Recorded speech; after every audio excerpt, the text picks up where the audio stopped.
Bienvenue au podcast Premier Visionnement. Aujourd'hui, nous parlons d'un épisode de Star Trek. Bien entendu, je vous suggère d'écouter l'émission discutée aujourd'hui avant de m'écouter, car je vais le spoiler complètement. Bonne écoute.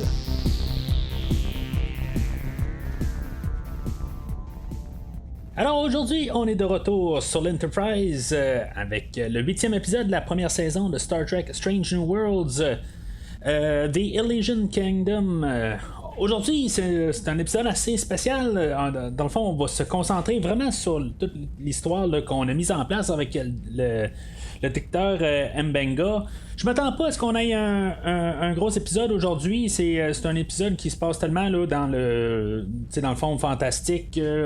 Attendez-vous à ce que ça soit pas un épisode qui se soit très très long en bout de ligne. C'est plus essayer de passer un message. C'est plus une moralité ou plus un aide. En tout cas, c'est juste quelques idées qu'on va brasser un peu. Juste avant de commencer à parler de l'épisode en question, je vais vous renvoyer au site internet du podcast si des fois vous voulez savoir qu'est-ce que j'ai à dire sur tous les épisodes de Star Trek Strange New Worlds, les 7 premiers épisodes. Aussi là, de Star Trek Discovery, Star Trek Prodigy, Star Trek Picard et Star Trek Lower Decks. Rendez-vous à premiervisionnement.com. Vous allez trouver un lien pour chaque épisode. Dans le fond, c'est tout le nouvel univers de Star Trek depuis 2017. Aussi, je fais des films sur le podcast. Vous allez avoir des liens sur chaque film que j'ai couvert au courant des 4 années du podcast. Par exemple, l'univers fantastique de Robert E. Howard avec les films de Conan, de Sonia Larousse, de Cole, de Solomon Kane. Ça, c'est une rétrospective. Aussi, j'ai couvert toutes les Rambo. Les Jurassic Park que j'ai fait le dernier film dernièrement, et aussi les 2 films de Top Gun qu'il y a eu un film là, il y a quelques semaines de ça. Aussi Premier Visionnement et sur les réseaux sociaux comme Facebook et Twitter. Donc vous pouvez suivre le podcast sur ces réseaux sociaux et dire qu'est-ce que vous avez à dire, qu'est-ce que vous pensez là, de l'épisode d'aujourd'hui et des épisodes précédents. Alors, l'épisode d'aujourd'hui, ce qui est le fun avec, c'est que ça donne un peu de choses à faire à tous nos personnages, tous nos acteurs qu'on connaît dans une perspective. Aujourd'hui, ils peuvent sortir de leur souliers, là, leur habitude, puis faire quelque chose là, de totalement différent. Complètement un petit peu farfelu ses bords. On s'entend que c'est un épisode qui est très très léger. Dans la série originale, on avait des épisodes de même 1 à 2 fois par saison. Je pense même Next Generation, pas mal toutes les séries là, à l'époque ont fait des épisodes de même, une question là, de juste un peu changer le rythme. C'est juste, ça n'a pas de logique, ça n'a ni queue ni tête. C'est juste un petit peu pour donner quelque chose aux acteurs. Là, ça faisait quand même un petit bout là, qu'on n'avait pas embarqué le personnage là, de Hammer. Aujourd'hui, il va avoir un grand retour vraiment en force. C'est ça, l'épisode en bout de ligne là, est concentré sur Mbenga et sa fille Rukia. Ça commence dans le fond avec lui qui va encore dire un conte de fée à sa fille, puis qu'elle va arriver puis il suggérait de changer la fin. Lui, il va comme un peu tenir à son bout là, que dans le fond la fin est écrite de même. D'ici la fin de l'histoire, il va avoir changé un peu sa perspective là-dessus, où que dans le fond, il va pouvoir avoir réécrit la fin de l'histoire comme qu'elle le voulait. C'est un peu la moralité des choses, que dans le fond, faire notre destinée. Ou comme qu'on dit si bien là, dans Terminator 2, là, l'avenir n'est pas écrit. Dans le fond, c'est juste faire son chemin. C'est pas mal, dans le fond, là, un peu la morale de l'histoire aujourd'hui. Il y a les choix difficiles à faire. Mbenga, en bout de ligne, il va avoir le choix de protéger sa fille en la gardant dans un buffer. Ou que dans le fond elle n'existe pas. Il y a quelque chose qui marche pas tout à fait dans l'idée du buffer en bout de ligne. Elle se réveille pour être sur la chaise, puis que Mbenga il va y conter une histoire pour la remettre au lit. Puis, dans le fond, elle va disparaître, puis elle va être retéléportée sur place, puis il va y redire encore une histoire. C'est comme un petit peu redondant, on s'entend, mais en bout de ligne, c'est ce qui est ironique, c'est ça qui arrive, puis qui dit à la fin. qui veut la protéger, puis en bout de ligne, ben, c'est quoi? C'est pas une vie à quelque part. Elle, il veut prolonger sa vie, mais il veut trouver une cure. J'avoue qu'en rentrant dans l'épisode, là, je m'attendais vraiment pas à ça comme fin avec le personnage là, avec Rukia. Je m'attendais pas à ce qu'on termine son histoire de même. Puis tu sais, vraiment, on va marteler le clou là, pour vraiment dire là, que c'est réglé cette histoire-là avec le fait qu'elle va partir avec l'entité là, qu'ils vont croiser au début. Qu'elle est partie là-dedans, puis qu'en bout de ligne, ben, elle a vécu une bonne vie, puis tout ça. Je veux dire, on sait tout au complet. Ça veut pas nécessairement dire qu'on pourra pas trouver une place pour la revoir dans un futur. Je crois qu'elle va revenir comme personne adulte, peut-être dans la saison 2. Je suis pas mal sûr qu'on va faire un épisode qui va suivre avec ça. Ça me surprendrait là, que la version enfant de Rukia revienne. Mais en même temps, ben, elle a dit qu'ils vont se revoir, elle est pas mal sûre de ça. Ça veut dire que c'est possible aussi que dans l'adolescence, ce soit peut-être même pas la même actrice qui va revenir là, la prochaine fois. Que ça se peut que ce soit quelque part qu'elle a réussi à la recontacter ou quelque chose de même. En tout cas, on verra bien à partir de là. Juste en terminant aussi avec l'idée là, de faire le choix. Omega, c'est ça, il va falloir qu'il fasse un choix de la laisser aller ou la garder. Je pense qu'on a peut-être besoin de ça aussi là, dans le post-COVID. Que dans le fond, est-ce que de laisser les choses aller là, s'il y a des gens qui ont perdu là, des êtres chers, puis tout dans le fond là, je veux dire d'aller de l'avant. C'est pas juste relié au COVID là, je dis pas ça en bout de ligne, mais c'est juste, c'est tout le temps là, quand on perd des êtres chers, ben c'est juste d'aller de l'avant. Qu'est-ce qui est mieux pour une personne, mais que ça peut être dans n'importe quel contexte. C'est toujours la science-fiction, c'est ça qui est le fun dans le fond dans la science-fiction, c'est que ça peut être vu dans plusieurs contextes. Là, il parlait aussi là, un parallèle avec le Mercury Stone dans l'histoire fantastique, qui est quelque chose là, que tu tiens dans le fond puis qu'il doit la laisser aller. Ça peut être vraiment n'importe quoi en bout de ligne. Puis en tout cas, c'est ça. L'épisode, c'est ça. C'est un battle show qu'on appelle. Dans le fond, on utilise juste des endroits qui ont déjà qui est déjà construite. On a mis plein de genres de rideaux sur le pont. On a mis des barreaux sur la salle des téléporteurs. On a mis aussi d'autres rideaux là, dans la salle des machines pour faire comme la salle de trône là, de la reine là, de Uhura. Là. J'ai pas noté là, le nom de tous les personnages là, parce qu'en bout de ligne, là, ça sert absolument à rien. Mais c'est ça, chaque personnage là ont vraiment une autre perspective. C'est quand même assez drôle de voir quand même comme Léane qu'elle va faire une princesse qui est un petit peu plus fée un peu.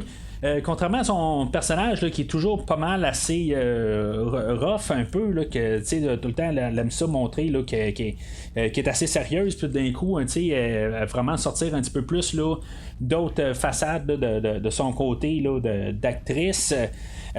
Comme j'ai dit, il y a Hammer aujourd'hui là, que je veux dire, j'étais vraiment content. Je pense que c'est mon meilleur personnage là, dans la série. On le voit pas trop assez, puis c'est parfait. Je pense qu'il me tomberait ses nerfs rendu là. Mais juste la scène là, de magie, là, puis quelque part vers la fin où il commence à embarquer là, avec son abracadabra, puis il fait juste peser sur le piton là, de téléportation. Là. C'est quétaine, c'est cheesy comme on dit. Mais je veux dire, j'ai éclaté de rire à quelque part là, comment que c'était juste tellement ridicule. Mais ça, tu sais, il est aidé aussi par le maquillage. Il a de l'air d'un fou, faut se le dire à quelque part, là. Il a vraiment de l'air ben, tu sais, ça, c'est le fait là, qu'il est tout blind, puis avec les yeux, ben, tu sais, dans le fond, c'est parce qu'il est aveugle, là, en bout de ligne. Mais tu sais, honnêtement, là, on dit qu'il est aveugle, mais tu sais, il n'y a absolument rien qui montre qu'il est aveugle. Il y a quelque chose chose là, que on s'en fout en bout de ligne, là, qu'il voit ou qu'il voit pas. Il agit vraiment comme quelqu'un qui voit. Oui, peut-être ses antennes, il capte là, toutes qu'est-ce qui se passe alentour. Il n'y a absolument rien là, qui fait comme faute. Là, c'est juste comme un genre de clin d'œil quelque part. Là, je pense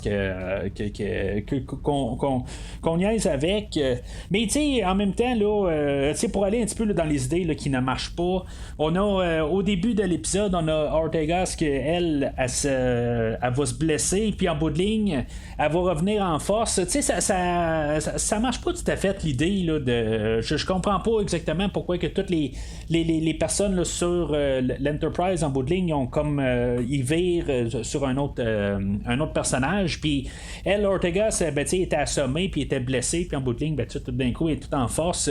Je comprends qu'elle peut être comme contrôlée par une autre entité, mais qu'elle devine quelque chose d'autre. C'est un genre d'hallucination, puis c'est un genre de choses qui se passent là, psychologique, mais à quelque part, on n'en revient pas avec qu'est-ce qui se passe exactement. En même temps, je pense qu'on essaie de nous envoyer là, dans plusieurs directions là, pendant tout l'épisode. Au début, on a Mbenga qui arrive puis qu'il fait des expériences pour essayer de trouver là, une cure pour sa fille, puis il va respirer quelque chose. Puis, c'est là qu'on peut peut-être suspecter qu'il se passe quelque chose dans sa tête. On sait tous que c'était quelque part là, à cause de lui, à cause du scénario là, fantastique. Puis, l'histoire qu'on a eu au début, c'est pas long où on s'en rend compte à quelque part que Rokia est en arrière de ça, qu'elle était pognée là, dans le buffer, puis qu'elle était apportée ailleurs. Je pense que ça a pris quelques minutes une fois qu'on a vu la fantaisie arriver. Là, je me suis dit, c'est sa fille qui était apportée, puis que dans le fond, c'est son scénario. Là, c'est pas très très compliqué là, comme histoire. On sait où est-ce que ça va aller. Mais tout ça, ça change pas que c'est un épisode qui est quand même le fun, qui est léger, puis je pense que c'est bon pour la société à quelque part aujourd'hui là, d'avoir quelque chose qui est léger. Beaucoup des épisodes, je ne veux pas dire tout, là, mais il y a beaucoup là, de shows.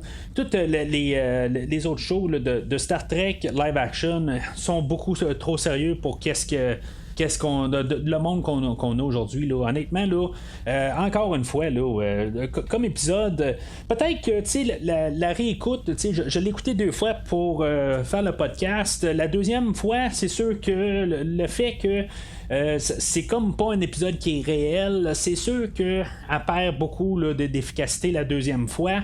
Mais c'est quand même un épisode là, qui est léger puis qui se prend bien. Quand on regarde tous les autres personnages, bien sûr, on a, pour commencer, on a Mbenga qui est le roi, là, Ridley, que dans le fond, il n'y a pas nécessairement un personnage. Lui, dans le fond, il essaie juste de comprendre qu'est-ce qui se passe.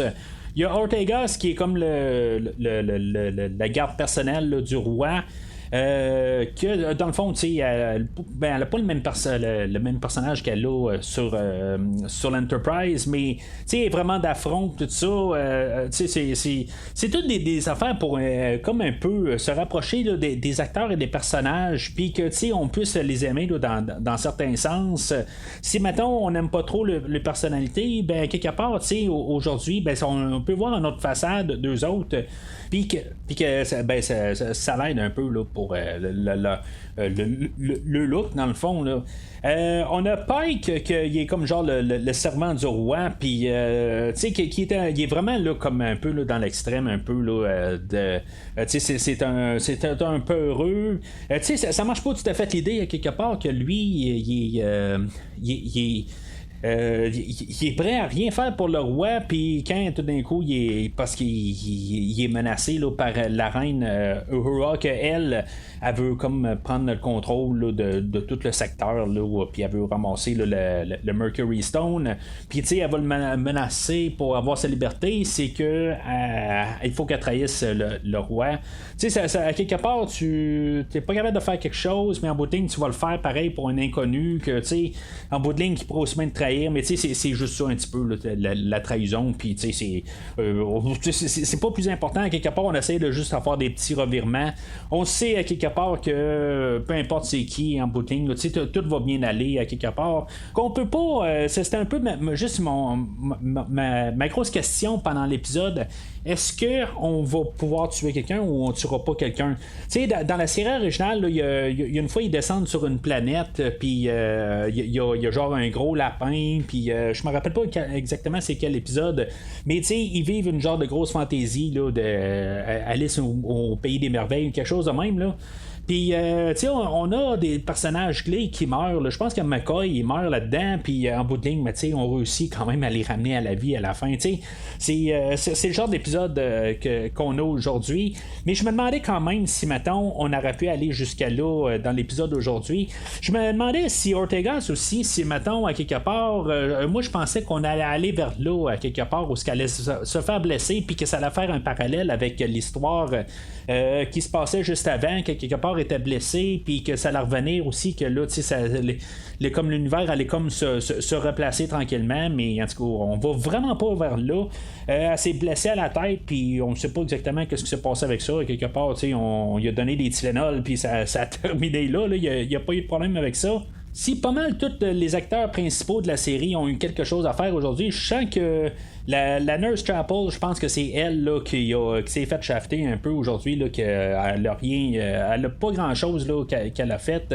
Elle a juste une scène là, comme être guérissante. Là. Je pense qu'on la revoit plus tard dans l'épisode, mais elle est vraiment pas importante à quelque part. Elle, dans le fond, elle apparaît juste dans une scène, puis c'est tout. Là, elle n'a aucune importance. Mais on a quand même une autre façade de l'actrice aujourd'hui. On a Uhura, que elle, c'est ça, c'est la reine là, qui veut dominer là, le secteur, là, dans le fond. Puis c'est ça, elle, je l'ai bien aimée là, dans ce rôle-là. J'ai remarqué aussi, tu sais, à côté, là, sur le pont, on a Ortegas, qui est comme une des principales, mais à côté d'elle, on a le lieutenant Mitchell, qu'on n'entend jamais parler. Puis on lui a donné un rôle aujourd'hui là, comme genre de soldat pour la reine d'Aurora. Ça m'a pris quelques secondes, quelque part je me suis dit, un peu là, il me semble qu'elle me dit quelque chose, mais je suis pas sûr c'est qui, puis j'ai animé là, pas longtemps après. Le seul personnage que j'ai pas remarqué aujourd'hui, c'est le personnage de Kyle que j'ai déjà parlé au podcast, qu'en bout de ligne, on lui donne des affaires à dire parce que lui, il s'occupe là, des téléporteurs, puis on y a rien donné du tout. Là. Ça aurait été comme un épisode qu'on aurait pu faire quelque chose avec, mais en tout cas, on y a absolument rien donné aujourd'hui. Ou peut-être que c'était avec Mitchell, qu'elle avait deux gardes avec elle, puis peut-être que ça n'était un des deux.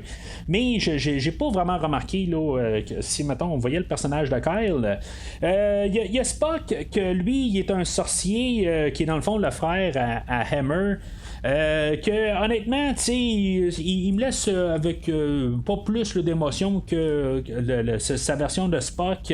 Je pense que quelque part aussi, là, j'ai peut-être j'aime peut-être pas l'acteur en question. Honnêtement, je pense que ça aurait été un rôle qu'on aurait dû donner peut-être le rôle de Pike que lui a aujourd'hui. Peut-être lui donner quelque chose de vraiment extraverti pour vraiment contraster avec le personnage de Spock. Je pense que ça aurait été une bonne affaire à faire. Là, il y a comme un autre personnage qui est comme un peu trop comme Spock. Puis, quelque part, je pense que ça aurait été le fun de voir l'acteur qu'il y a juste un autre... tu sais, il peut faire autre chose là, que juste faire le Vulcain, puis le personnage froid. C'est sûr que, tu sais, il est pas Vulcain là, dans l'épisode d'aujourd'hui, qui est un petit peu plus humain, mais c'est pas il aurait fallu vraiment quelque chose qui contraste comme la plupart des personnages aujourd'hui. Ortegas, elle, je pense que c'était le personnage là, qui était peut-être plus en ligne avec son personnage là, de Ortegas qu'elle a sur le pont de l'Enterprise, mais tu sais c'est ça, tu sais, je pense qu'on aurait pu essayer là, de faire vraiment un contraste. Alors, c'est ça, tu sais, dans le fond, Rukia, à la fin de l'épisode, elle va rentrer là, dans la nébuleuse, là, puis elle va, à place d'être tout seule là, dans le buffer de l'Enterprise, le téléporteur de l'Enterprise, ben finalement, elle va avoir un ami qu'elle va rappeler. C'est elle qui va lui donner son nom comme le nom de sa mère. Puis, tu sais, dans le fond, c'est ça, on a tout fermé l'histoire carrément là, de Rukia. Tu sais, je me dis, à quelque part, tu sais, il a manqué 5 heures. Ils savent qu'il a manqué 5 heures sur l'Enterprise.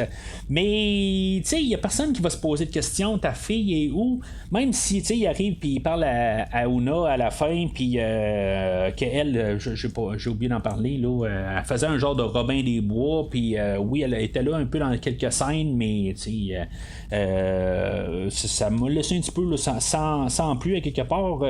C'était juste pour lui donner quelque chose, mais c'est ça, à la fin, il arrive, puis il dit à Una, ben, tu sais, ben, tu sais, Una, Rukia, elle, c'est comme réglé, puis, tu sais, est libérée. Mais, tu sais, on se posera pas de questions, quelque part. Tu sais, je comprends qu'à quelque part, on n'a pas une raison vraiment de suspecter qu'il y a quelque chose là, de louche, mais, tu sais, c'est comme, à quelque part, elle a quand même disparu, à quelque part, puis, tu sais, je sais pas, tu sais, il y a un être humain qui n'existe plus, puis il y a une personne qui sait qu'est-ce qui s'est passé. Ça vaut la peine, je pense, là, d'investiguer à quelque part. Là, nous autres, on sait à quelque part qu'il n'y a rien à se reprocher. Mais c'est quand même assez louche quelque part. T'sais, on s'entend que si on regarde ça vraiment là, avec toute transparence, tu rentres, puis là tout d'un coup, ok, il manque du temps, puis il y a quelqu'un qui s'en rappelle, mais tout d'un coup, il manque quelqu'un sur le vaisseau. On peut essayer là, de savoir qu'est-ce qui se passe. Là, c'est n'importe qui peut être n'importe qui. Là, en tout cas, c'est peut-être. Je suis peut-être un petit peu trop. Je veux pas dire négatif ou trop méfiant, mais à quelque part, on se pose pas. A disparu, puis t'as l'air d'être bien à l'aise avec ça, fait que il n'y a pas de problème. Peut-être que tu l'as éjecté carrément là, dans l'espace, puis tu t'es arrangé pour cacher les choses, tout ça, mais t'as l'air à l'aise avec ça, fait que y a pas de problème. Fait que en tout cas, fait que, en bout de ligne, dans l'histoire, on sait que techniquement, là, ça finit bien pour Rukia. Elle va avoir vécu là, une belle vie, en tout cas jusqu'à l'âge qu'on la voit là, à la fin de l'épisode. Comme je dis, je sens qu'on va la revoir éventuellement quand même là, dans les prochaines saisons. On va avoir un peu une continuité avec ça. Mais c'est ça, là, au moins l'histoire là, de Mbenga puis sa fille, ben on a fini ça. C'est sûr qu'on va devoir trouver peut-être quelque chose pour continuer là-dessus. Mais la plupart des personnages n'ont pas nécessairement une histoire de fond. On a Pike, que lui, dans le fond, c'est son histoire de fond, c'est qu'il sait qu'il va, il va être blessé grave dans 10 ans. Mais à part de ça, tous les autres personnages, ils ont leur raison d'être sur l'Enterprise, mais ils n'ont pas nécessairement quelque chose là. Qui doivent accomplir nécessairement là, sont là pour le voyage pour des raisons personnelles, puis ils n'ont pas nécessairement là, un objectif là, sur le futur. Mis à part tous les personnages qu'on connaît là, comme Spock, que il y a des petites affaires là, avec T'Pring tout ça là, qu'on sait, mais en tout cas c'est quand même le fun là, de savoir que nos personnages là, quelque part ils ont l'histoire, mais à quelque part là aujourd'hui on a concentré là, l'histoire sur Mbenga. On a vraiment mis le paquet, mais peut-être qu'on devait faire ça éventuellement. Le fait que je pense qu'on l'a donné par petits morceaux pour pas qu'on arrive de nulle part, tout d'un coup on a un épisode qui fait mais tu sais il y a une fille qui est dans son qui est dans le téléporteur, dans le buffer, puis que ça vient de nulle part. Dans les anciens épisodes de Star Trek, probablement qu'on aurait fait ça, c'était les signes du temps, puis là aujourd'hui des fois on écrit un peu à l'avance, puis on se dit on va essayer là, de prendre l'avance pour que inconsciemment on sait un peu qu'est-ce qui se passe sur l'Enterprise, puis que quand on décide de faire un épisode là-dessus, ça vient pas de nulle part, puis dans le fond ça a été monté, puis là pour l'épisode aujourd'hui Puis oui, c'est sûr que ça clôt assez rapide. Le choix, il fait assez rapidement. Peut-être que le monsieur il est un petit peu épuisé de toute cette histoire-là, mais c'est sûr que peut-être qu'il y a eu un petit peu plus de temps de réflexion, mais c'est un épisode à quelque part. Oui, probablement qu'il n'a pas pris les 5 secondes qu'il a pris à réfléchir. Techniquement, on peut dire qu'il y a un montage quelque part, puis que ça a été édité, puis qu'il a peut-être pris un bon bout avant d'accepter ça, parce que la manière que c'est monté dans l'épisode, c'est comme tu choisis entre l'équipage ou de sauver ta fille, puis quelque part, ben il arrive, bon, ben, c'est beau, ça va être mieux si elle part dans la nébuleuse, puis c'est comme le choix tout de suite. C'est un choix difficile. C'est quelque chose que ça fait plusieurs années qu'il travaille dessus, puis tout d'un coup, sur sur quasiment un coup de tête, ben, il est capable de faire son choix. Fait que c'est pour ça que je dis, à quelque part, c'est sûr qu'il y a un montage, à quelque part, c'est un épisode, puis on peut pas arriver puis juste comme prendre notre temps aussi. C'est un épisode qui, je pense, qui est 2-3 minutes de plus long que la plupart des épisodes. Fait que c'est ça, à quelque part, je pense que c'est correct. Il y a peut-être quelques petites scènes un peu qui étaient un petit peu de trop dans tous les montages. On essaye on veut tout montrer une nouvelle façade de tous les acteurs aujourd'hui. C'est correct, mais à quelque part, tous les allers-retours avec Uhura, puis les trahisons avec Pike, puis tout ça, ben, c'était peut-être pas nécessaire à quelque part. Je pense que Pike aurait dû être laissé carrément sur le pont au début. On n'avait pas besoin qu'ils suivent nos personnages. Ça aurait sauvé quelques minutes rendu à la fin de l'épisode. C'est pas lui qui sauve l'épisode. Oui, le Anson Mount, il est vraiment solide, même dans l'épisode d'aujourd'hui, mais il est pas nécessaire. C'est pas un épisode pour lui. Il aurait été correct qu'il reste juste sur le pont puis qu'on ne la voit pas de l'épisode, pareil comme la Nurse Chapel, puis Léane aussi. On n'avait pas besoin d'eux autres aujourd'hui. Peut-être juste voir leur transformation, mais après ça, les oublier. Ça aurait sauvé quelques minutes. Puis l'épisode aurait été un petit peu moins long. Là, je vois qu'elle a été comme quasiment pas mal reçue, mais c'est l'épisode qui est vraiment la moins cotée. Moins bien coté dans toute la saison. Fait que, en tout cas, je vois pas ça. Quelque part, moi, je vois ça comme un épisode classique de Star Trek. Je sais pas que c'est meilleur que la semaine passée. Je sais que aussi la semaine passée, l'épisode s'est fait rentrer dedans un peu. Mais tu sais, en tout cas, moi, je veux dire, aujourd'hui, je trouve que c'est du pur Star Trek. On peut vraiment tout faire dans Star Trek Strange New Worlds. C'est ça que j'aime encore de la série. Il reste juste 2 épisodes. C'est sur le point de terminer. Je sais pas, je suis certain qu'on va avoir un bon cliffhanger quelque part. On va avoir les Klingons qui vont revenir. Je sais pas si c'est la semaine prochaine ou l'autre semaine après. Je suis certain qu'on va voir les Klingons. On a comme pas le choix de voir les Klingons dans la série. Puis d'après moi, ben, c'est ça va être ça la fin de la saison. Je pense qu'on va mettre un peu plus de nostalgie dans le dernier épisode. Mais c'est ça. En tout cas, je suis toujours très enthousiasté pour. Je sais pas si c'est un mot en enthousiasme. En tout cas, tout bien craqué pour le prochain épisode. Puis pour moi, c'est encore un épisode qui est très très fort aujourd'hui. Alors, c'est pas mal tout pour aujourd'hui. N'hésitez pas à laisser votre commentaire sur Facebook et ou Twitter de qu'est-ce que vous pensez de l'épisode d'aujourd'hui. Est-ce que vous trouvez que le concept de Strange New Worlds commence à s'essouffler, qu'on s'en va un petit peu trop dans le classique Star Trek, que ça c'est dépassé un épisode comme aujourd'hui? Ça se peut aussi que quelque part ça marche plus dans les temps d'aujourd'hui. J'en ai parlé pendant 30 minutes de qu'est-ce que je pense, qu'à quelque part que je trouve que le concept il marche encore aujourd'hui comme qu'il marchait dans le temps, mais peut-être pour vous c'est juste dépassé. On peut pas garder un concept comme ça en 2022, mais n'hésitez pas à laisser un commentaire là-dessus. Alors d'ici le prochain épisode, longue vie et prospérité.